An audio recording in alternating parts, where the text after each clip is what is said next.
Our next speaker, I think you might recognize this one. She may or may not have been on the stage before, because our topic is pitching for a pay rise. And we thought, who better to bring and talk about pitching for a pay rise than someone who spent 7, 8 years in HR? Kind of made sense, doesn't it? So once again, we do have the lovely Sam Ridgewell on stage, insurance queen of TikTok, 24,000 followers plus, here to talk about pitching for a pay rise. Please put your hands together. Thank you.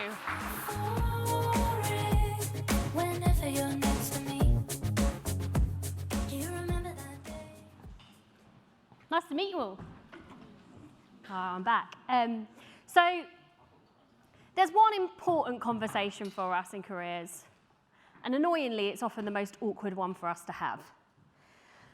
Today, I'm going to go through some guidance for you to help you prepare for those types of conversations and hopefully allow you to have them more frequently, which will take some of the pressure off. But firstly, I just want to kind of pick out 2 words that I think do go hand in hand, but have a very different meaning for us. Promotion is often our goal. Promotion means more money, new job title, more status, sometimes bigger bonuses. So of course, that's a goal. But getting to promotion often requires lots of little steps, something I call progression.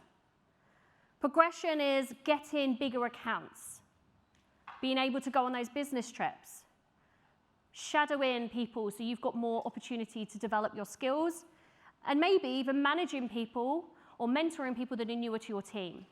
So we are going to be talking about promotion today. I can't do that without emphasizing how important it is to think about progression first. Because if your career conversations are always about money and job titles, they are going to be awkward. Progression is much easier to be talking about. The 2 do go hand in hand.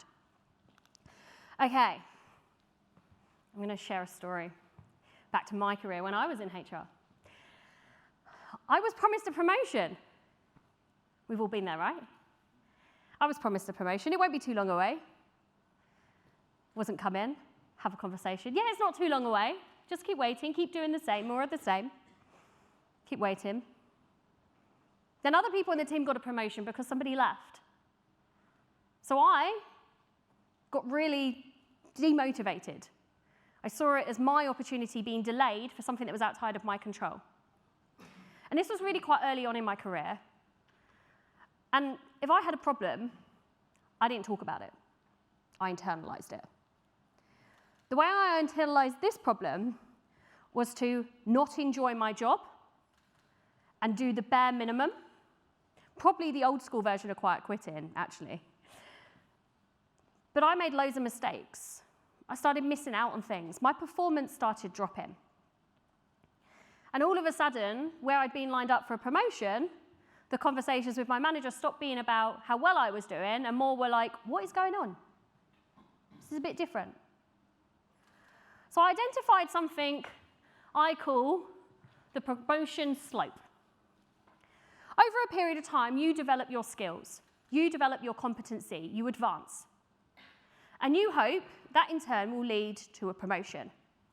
And as you are doing better, you're thinking, yep, it's coming, it's nearly here. And it's usually not. And then you might find that you fall off this slope. There's a divide going on that causes this problem. And it's that your manager will not be seeing the same thing as you. The reality is you are spending more time with yourself than anybody else is. You are paying more attention to your development than anyone else. You are experiencing yourself going outside your comfort zone. You know what you are doing. And you hope, of course, your manager is paying attention to that, and I'm sure they are, but they are also trying to pay attention to other members of the team and their own. So it's unrealistic to expect that they are keeping up with this. What therefore happens is we have a time gap. There is a gap between you thinking you are ready and other people acknowledging you are ready. And we need to try and reduce that gap. Because if the gap is too long, you might find you end up like me and sloping down. So we're going to talk about how to have these career conversations, but I do want to put this up here because if anyone is having this moment, you will all have it. It's inevitable. You'll probably have it more than once, unfortunately. But if you feel like no one's paying attention, it's your responsibility to bring people on that journey with you. It's your responsibility to tell them when you step outside your comfort zone, to show them the results that you are getting, to reflect externally, not just do it all internally. The more you do that, the more people will be closer to you with that journey, but they're never going to be at the same pace as you think you are for yourself. So also just have a bit of patience. Don't let the results drop off whilst you're getting frustrated, because then you're going 5 steps back. Okay, so before we go into this conversation, research is incredibly important when we are looking at career conversations.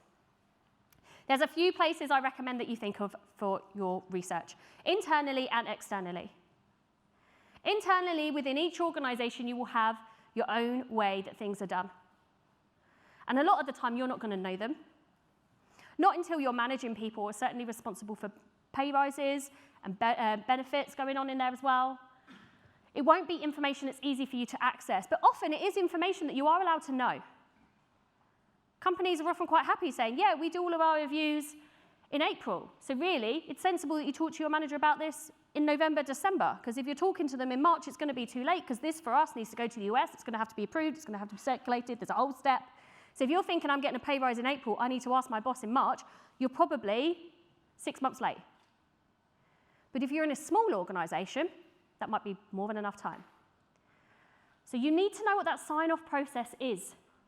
And who are the people involved in it? Is it your manager? They probably have a say. But likelihood is your manager is not the one who approves your pay rise. Your manager's manager, your manager's manager's manager, and HR are all going to be involved in that. So you want to make sure you're showcasing what you're doing, not just to your manager, but looking for ways to do that. So know when those reviews take place. Make sure you're prepared for them. And get some benchmarking to have an idea of what is normal around the organization.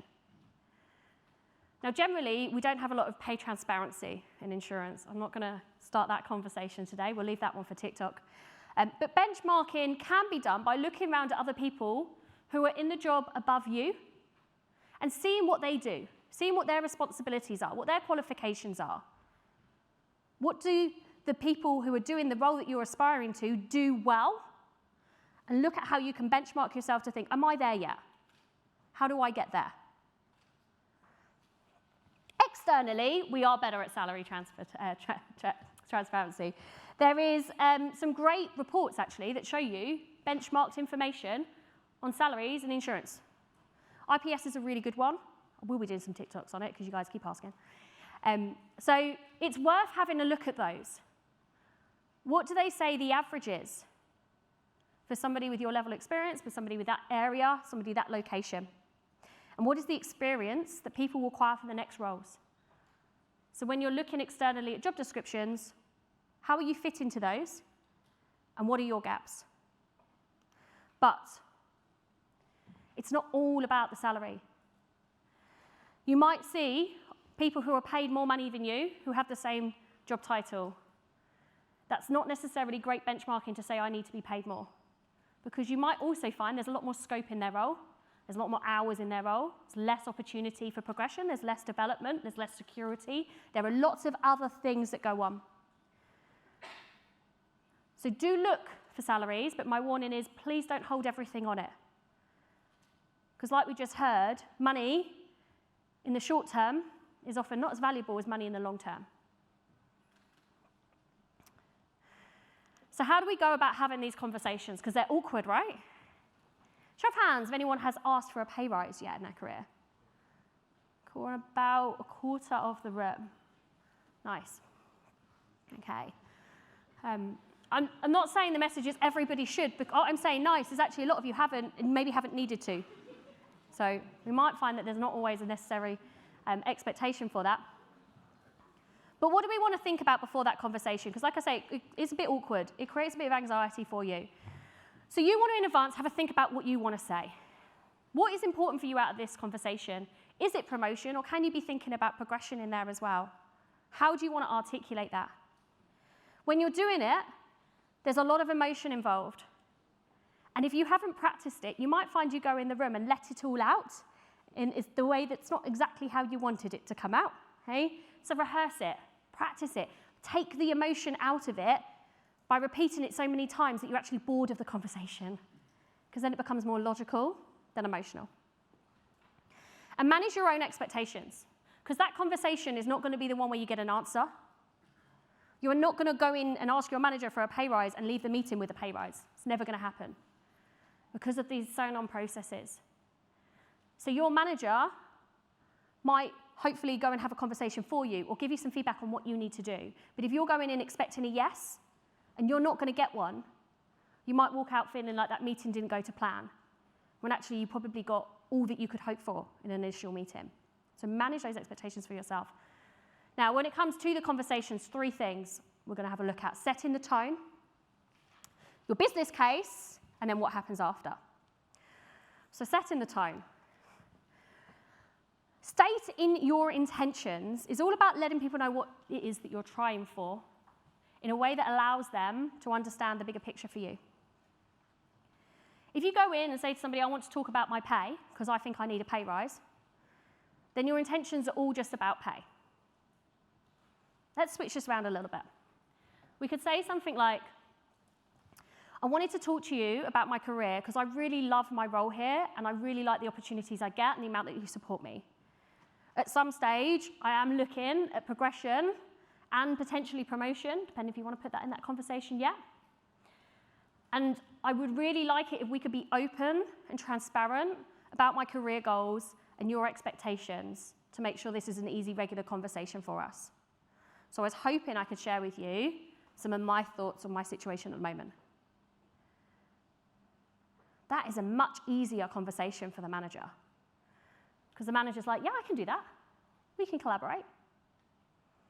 But going in and asking your manager for a pay rise when they know they can't approve it is a very awkward conversation for them. You want to consider your body language. So,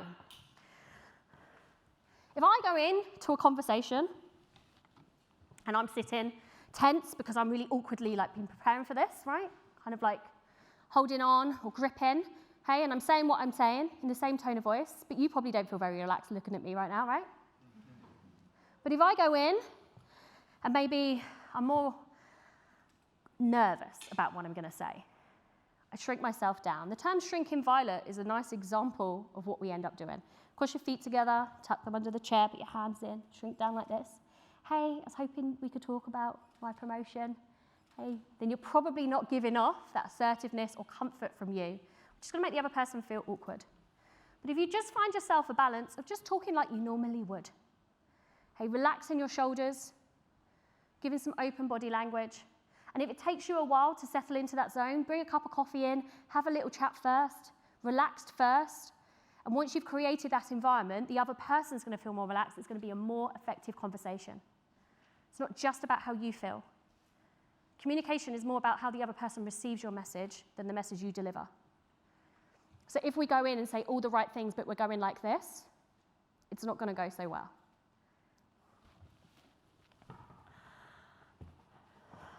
Slow down your pace. When we're nervous, it's really easy to speak really fast. We can just hope that everything gets over as soon as possible, and then we're outside of the conversation. We don't have to worry about it anymore. It's all over. Do you enjoy that? Is that easy to listen to? Especially, I think, we just think that we don't need to be boring. We don't need to tell people that the things that you think they need to say. But actually, you hold so much more credibility when you take your time. Don't be afraid of the pause. Allow the other person to think. Particularly if you're dealing with a manager who is more introverted. Show of hands, have you got any interrupters in the room? I mean, I'm one. Don't pretend you're not. There's going to be half of you probably, yeah? Interrupters. Something comes in your mind. You're so excited to say it. You just say it. You interrupt the other person. You're so enthusiastic about it. Brilliant. Lovely. Great for you. The other person being interrupted probably didn't enjoy it so much. Hey. But what happens if you are more of a reflector before you speak? And you're talking to someone who's talking 1,000,000 miles an hour and not coming up for air. All the time you are talking, you're giving more information. What you potentially want to do in that conversation is receive it. So I look at this as just giving space to speak up. Now imagine if you're more of an introvert in a conversation, you might step towards a road, you look left, you look right, you look left again, and then you say something. Allow them the pause. And it also allows you to compose your message a little bit more because you haven't got to rush it all in one go. Silence is very important. We've got probably some brokers and underwriters in the room. People use this as a negotiation tactic. And it works. Be warned on it being used against you, but feel free to use it for yourselves. Okay? If we don't like the silence, we'll give out more information than maybe we intended to. So allow yourself the silence to have a more transparent conversation. Okay, next piece, share a business case. So when I was in HR, there was a whole process we would go through every year. These are all the people whose managers had asked for their pay rise. So it's important to know that that's how it works. Then they would need to put together a business case to explain why. We're looking at that, and we don't know all the people. And we might know some of them and not others, so it wouldn't be fair to be going off that, although in reality, your exposure will always help you. But we want something that's concrete to be able to see factually, why is this person ready, and why now, why this year? And it's a business case. It's written up, and it's passed on to multiple people. Now, like I said earlier, no one spends more time with you than you. You are often the best person equipped to write your own business case. And it will help your manager fight your case if they want to. It will help equip them to be able to do that. So, some questions for you. When you're thinking about your business case, I want you to just think about these questions. Feel free to take a photo of them. Okay. Please don't go into a conversation and say, what do you offer the company, and script it off like that. Hey, this is to help you prepare rather than a list to read through. It wants to feel more organic than that, but this will help you. So what do you offer the company? What do you bring? And you might come up with some initial ideas to that, but the challenge with it is how is that answer different to junior members of your team? If you say something like, I've got lots of energy, I love working here, I'm really passionate about the team, I work really hard, brilliant. But so do lots of other people. So how is your answer different to the junior ones? Because you're trying to show that you're ready to be higher. And in turn with that, then, how is it different to your peers? If you've got lots of you at underwriting assistant level, what are you bringing that's different to all the other underwriting assistants? How are you setting yourself apart? Link in any feedback that you've had, so this doesn't just feel like, I think, I do. Okay? We've got some external validation on it. So it could be feedback that you've had from the manager, from clients, different places, that just adds a little bit of evidence into what you're doing. And then, we want to try and make this answer commercial. This can be quite tricky depending on your role. This is a skill, if you can learn how to do this quite early, it will really help you throughout your career. It's often a cost evaluation going on in HR. Hey, should this person be paid this much more money? Is the value there? So if you can evidence the values there, that's a much easier question. So how do we do that? You either need to show how you have saved time or money. How are you taking expenses off the balance sheet? Or what have you brought in? So as an example, something I used to do in HR, everything I brought in, if I was bringing in-house, things that offer an external, at the end of the year, I'd do an evaluation on, look how much I've saved. Because people don't necessarily see that valuation. They're not going to do the maths for you. It's your maths. So look at those opportunities of how you're saving money for the organization or bringing it in, and be ready to articulate it. And be ready to evidence it. Have some case studies that you can show that go against it. Have some results, have some statistics, things that back it up. Okay, so follow-up plan. We're going to have this conversation. It's going to feel collaborative. Manager's going to feel okay with it. Then what? Because this can drag on for quite a while. You want to know what the next steps are. So agree with the manager, what's realistic for a next step? They might say something like, I need to go and speak to my manager, or they might say something like, at the moment, it's just a bit too soon, so let's catch up again in 6 months. Now, if they're going to say that, you need to say, okay, fantastic. What do you want to see different from me in 6 months' time? So you know what to work on over that time, rather than just treat it as a period of time. What is a realistic time frame? Often you'll find that managers don't want to give you a time frame, and I actually back them on that. I don't think it's necessarily healthy because it's not always in their control. And like my example earlier, once somebody makes you a promise, even if they don't think it was a promise, you'll feel it as a promise. It's very hard for you to stay engaged if it's broken. So you might not get a time frame, but you can ask for one. When will you meet again? That's certainly something you can agree on. Is this something we want to build into our conversations quarterly, every 6 months? I absolutely suggest that you don't wait till your appraisal each time, because it's just too much emotion. If you want to just imagine yourself like a pressure cooker, this is just building up, get more and more tense over time. Every time you have that conversation, it's just going to take a bit of the pressure off. We want to just be doing it regularly enough that we're not carrying around a load of pressure with it. Okay, so questions for you. How do we work out that transparency? How do you work out what you need in that situation? What do you want to see from me in 6 months' time? And you need to challenge the answers there. I find there's this trend in insurance. There's loads of nice people who would agree with that, right? We all work with nice people. It's my favourite thing about this industry. It's full of nice people. Problem with nice people, they don't like saying horrible things. So often, bits of information on what you could do better will be held back because it's hard to say. And it's a little bit like pointing out the toilet roll on someone's shoe. You know you probably should do it, but it's a bit awkward. So if you can get away with it, maybe someone else will tell them, I won't tell them. So you want to make it really easy for them to tell you there's toilet roll on your shoe. What do you want to see from me in 6 months? And if they say something like better interaction with clients, you say, great. What does that mean? Does that mean people coming to me first? Does that mean me spending more time with them? Does that mean me getting more income from them? Like, what do you see as better? Do you remember that phrase, even better if? Hey, how could I do even better? So if someone says to you, no, just more of the same. Anyone been told that before? More of the same. Great. That probably means, from what I've learned in HR, that 90% of what you're doing is good. But there's probably 10% that could be improved. But they're nice to haves. So they'll feel a bit petty if they point that out, so they'll just tell you more of the same. But if they point this bit out, you'll be able to advance that period. So, okay, lovely, great, more of the same. How could I do even better? And you're giving them the freedom that they can say that stuff and still be nice.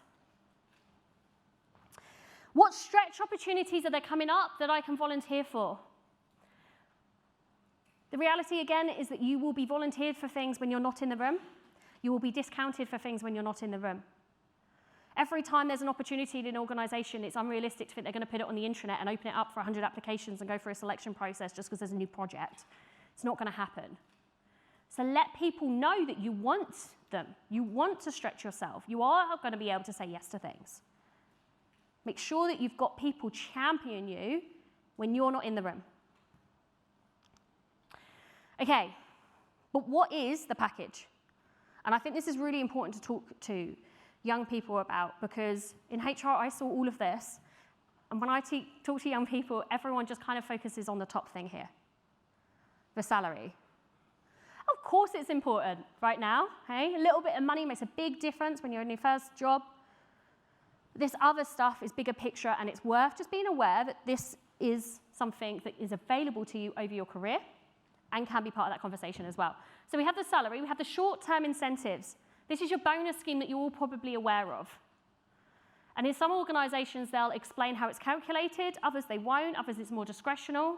Hey, there's merits to both.